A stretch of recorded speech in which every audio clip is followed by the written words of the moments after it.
Lori Vallow spans multiple states, and here in Arizona, another case is now under review by Phoenix police detectives. They're taking a second look at the death of her third ex-husband, Joseph Ryan, the father of 16-year-old Tylee Ryan, whose remains were found in Idaho with her brothers. Fox 10's Justin Lum is live at Phoenix Police Headquarters with an in-depth report for us tonight. Justin.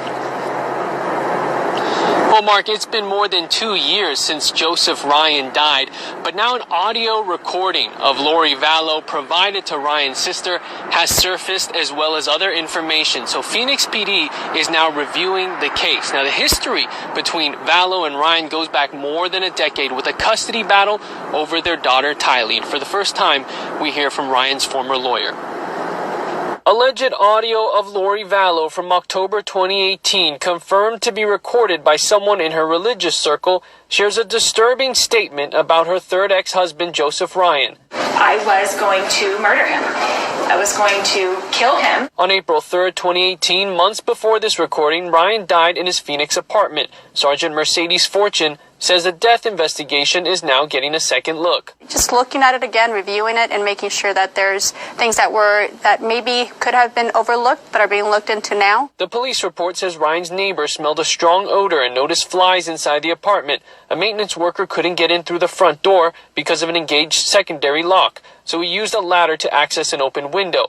Police say the 59-year-old had been dead for a couple days. There were no signs of forced entry. Ryan's autopsy determined he died of a heart attack. To this moment, there isn't any additional information that will lead investigators to believe that there was foul play. Police did contact Lori Vallow, listed as next of kin more than a week after the discovery. The report says she told officers she had not heard from her ex-husband in 2 years, but they shared a child in common, Tylee Ryan. The custody battle over their daughter stems back to Austin, Texas. Keith Taniguchi represented Ryan for a couple years. He says Vallow accused his client of sexually abusing Tylee when she was very young. According to court documents from 2007, a therapist said she was concerned Tylee was being pushed by her mother to make an outcry. Until one day,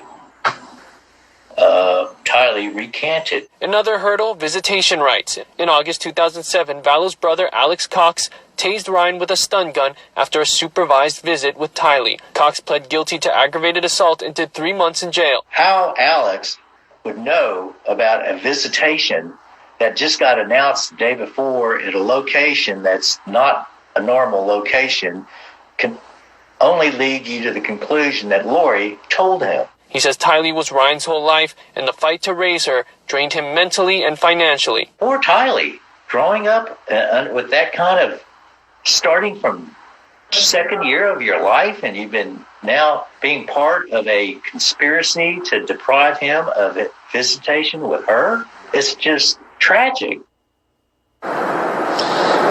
So if you've been following this national story, you know the FBI found the remains of Tylee Ryan and her little brother J.J. Vallow under the property of Chad Daybell. He's the current husband of Lori Vallow. Both of them are in Idaho jails waiting for a combined jury trial that has now been moved to July 2021. They're accused of conspiring to conceal or destroy evidence, but no murder charges have been filed at this point. Meantime, the Idaho Attorney General is investigating both of them for the death of Chad Daybell's first wife, Tammy, and the list goes on. Chandler police here are looking into Lori Vallow over the death of her ex-husband, most recent ex-husband, Charles Vallow, who was shot and killed by her brother, Alex Cox.